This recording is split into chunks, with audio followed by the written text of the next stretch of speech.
Detalye sa biglaang pagpanaw ni Robert Alejandro at kilalanin ang tunay na pagkatao niya. Art is my safe space. I was a loner, an introvert, but I would always be surrounded by books, particularly art books. I feel normal when I do art, even though I was struggling with my condition. I am preparing for my next exhibition. The joy of creating art gives me so much happiness. Laging ipinapaalala ni Robert Alejandro sa kanyang sarili na ang sining ang nakatulong sa kanya na umiwas sa lahat ng uri ng negative thoughts at physical conditions na nagbibigay at nagpapasakit sa kanya araw-araw dala ng kanyang karamdaman. Pero ngayon hindi na niya mararamdaman ang anumang sakit dulot nito dahil noong Martes, inanunsyo na ang kanyang maagang pamamaalam sa edad na 61. Sa official social media page ng sikat na Filipino stationery and arts and crafts store na Pape Melroti, inilabas ang pagpupugay nila sa kanyang pagpanaw. It is with great sadness that we announce the passing of Robert Alejandro. He joined our loving Savior on November 5, 2024. Although the sorrow is great, we also want to celebrate his life, the many wonderful accomplishments, and causes he championed unselfishly. He was a beloved brother, uncle, and friend, whose vibrant, passionate spirit, creativity, generosity, and warmth have touched countless lives. As a co-founder of Pape Melroti, his visionary spirit helped shape our brand into what it is today, bringing joy and inspiration to many. Taong 2016 nang ma-diagnose si Robert na mayroong colon cancer. Pero imbes na mag-isip ng mag-isip tungkol sa kanyang karamdaman, nagpatuloy siya sa una nitong minahal gawin, ang art. Sa mga hindi nakakakilala kay Robert, o mas tinatawag na Kuya Robert o Teacher Robert, siya ang kinalakihan ng mga batang 90s at iba pang older generation na nagtuturo at nagpapakita ng iba't ibang klase ng arts sa telebisyon. Siya kasi ang naging host ng Kids Art Show noong 2002 sa GMA7 at kalaunan ay nalipat sa ABC5 na pinamagatang Art is Cool, produced by Pro Productions. Ang programa ay nakatanggap ng ilang parangal tulad ng PMPC Star Awards for Best Children's Show Host at Best Children's Show. Si Robert Alviola Alejandro ay nagmula sa Quezon City at alam niya na siya ay magiging isang artist mula pa noong kapanganakan niya.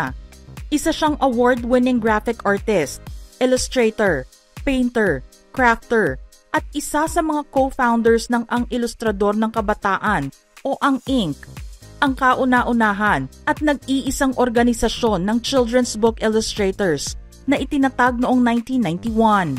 Nagtapos si Robert sa University of the Philippines Diliman noong 1984 na may degree sa Fine Arts, specializing in design, visual merchandising, advertising, travel illustration, and space design. Lumaki siya sa isang sambahayan na inalagaan ng sining.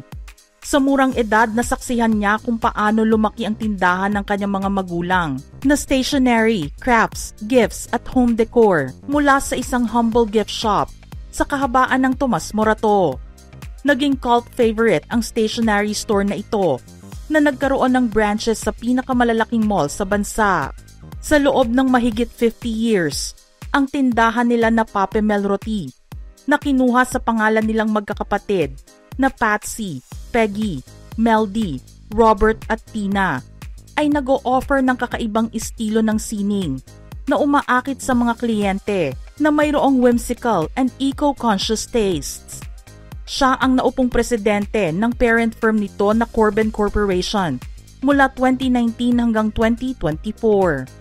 Ibinahagi naman niya na siya ay very honored dahil ang kanilang negosyo na 5 dekada na ay nananatiling relevant sa young audiences. Dahil naging artist at designer siya ng Pape Melroti ng halos buong buhay niya, nakita ni Robert ang kanilang family business bilang mahalagang bahagi ng kanyang pag-unlad bilang isang artist.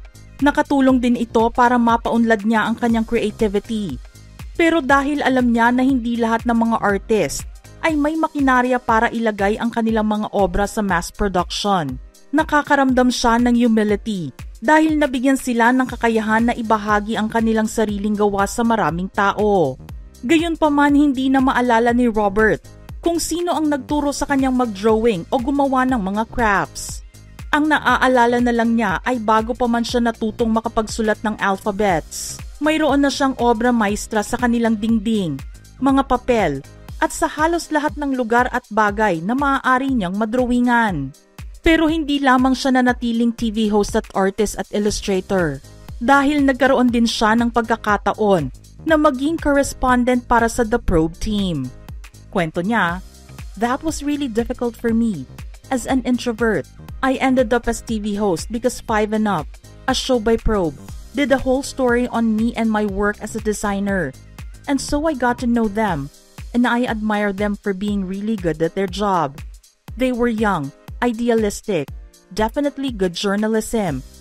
In a week or so after, I got a call again from them, and they asked me to be a guest reporter for Game Plan, which is a sports show." Ang kanyang confidence at passion for the story, isama na rin ang kasiyahan niya sa harap ng camera na hindi niya namamalaya na nasa harapan niya, ang naging daan para masabing he fits the job, at nang maglaon ay inalok na maging pinakabagong miyembro ng Probe sa pool of talents nito. Isa naman sa mga dahilan ni Robert kung bakit hindi siya huminto noon sa paggawa ng sining ay dahil sa mga negative thoughts na pumapasok sa kanyang isipan, kung saan siya nagiging anxious, upset at depressed. Matapos kasing ma-diagnose na may cancer, nagpa siya siyang talikuran ang mga depressing thoughts, dulot ng karamdaman at yakapin ang kanyang sarili, kasama rito ang kanyang mga flaws. Magmula rin noon, naging bukas siya sa kanyang gender orientation. Matapos niya itong gawin, pakiramdam niya ay wala na siyang sakit na nararamdaman at lubos ang kanyang kasiyahan. Ang kanyang partner na si Jetro Rafael, isang chef at restaurateur na may-ari ng Van Gogh is Bipolar sa Maginhawa, ay hindi iniwan ang kanyang tabi at sinamahan siya sa laban ng kanyang buhay. Naging hobby din niya ang birdwatching at kalaunan ay nagpatuloy na itaguyod ang kamalayan sa Philippine wildlife sa pamamagitan ng paglalagay ng mga bird drawings niya sa negosyo nila sa Papemel Roti. Noong ma-stuck sila sa bahay gawa ng pandemic, ginawang libangan ni Robert ang pagtuturo ng libre online para sa mga mahilig sa arts. Ipinagpatuloy niya ang pagbibigay ng inspirasyon sa mga kabataan na lumikha ng sining.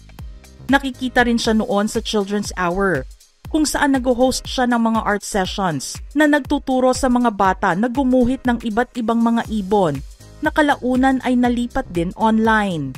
Bago pumanaw, nag-iwan ng mensahe si Robert para sa kanyang legacy. Aniya, "I don't even want to be remembered at all. What's important for me is now. And whatever I've done, I've done. Whoever lives I've touched, I've touched. I am taking it slow nowadays and just want to live in the now. And I advise young artists to do that too." Mula po sa amin sa Showbiz Philippines, nakikiramay po kami sa mga naiwan ni Kuya Robert Alejandro.